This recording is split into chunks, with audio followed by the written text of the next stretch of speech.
Avez-vous déjà eu un rêve? Un rêve fou qui fait un petit peu peur? Ben, mon rêve, c'est d'ouvrir une filature au Québec. Et non, pas le genre de filature pour les International Super Spies.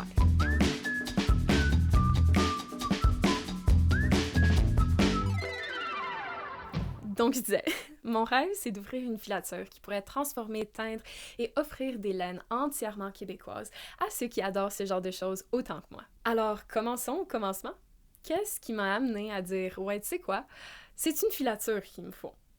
Donc, salut, moi c'est Olivia et j'ai grandi à Montréal, dans le district des textiles, où ma grand-mère, avec qui j'étais genre 90% du temps, était une couturière dans les usines. Malheureusement, la plupart des usines textiles ont fait faillite ou ont déménagé en Asie pendant les années 80.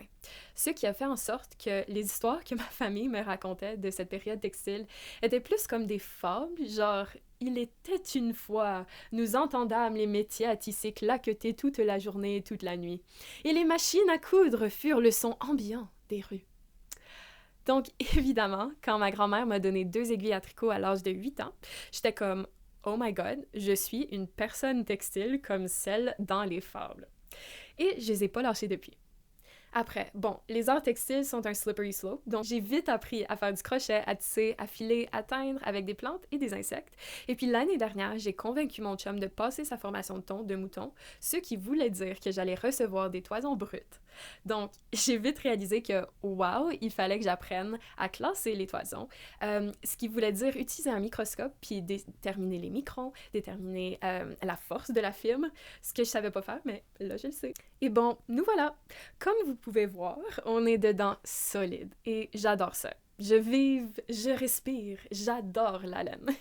Donc, la prochaine étape, logique, c'était évidemment d'acheter une maison à 380 km de chez nous, aux Éboulements, un village surnommé Les Moutons, par certains, of course, pour pouvoir préparer ce projet de filature et jardin tinctorial.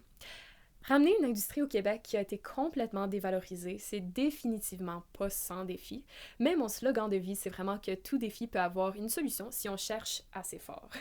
En tout cas, c'est pour ça que j'ai voulu créer ce canal YouTube. La dernière année a été pleine de belles choses qui m'ont amené de plus en plus proche du but, mais aussi plein de moments d'apprentissage. Je me suis dit que partager cette péripétie avec vous et partager mon savoir-faire et le savoir-faire de nos magnifiques éleveurs et artisans locaux allait tellement valoir la peine. J'ai plein de beaux projets à venir cette année que j'ai tellement hâte de partager avec vous. Donc, n'hésitez pas à vous abonner et à me suivre sur les réseaux sociaux à Les Fils Entrelacés pour embarquer sur cette aventure avec moi. Bon ben, cool! À la prochaine, mélanophiles!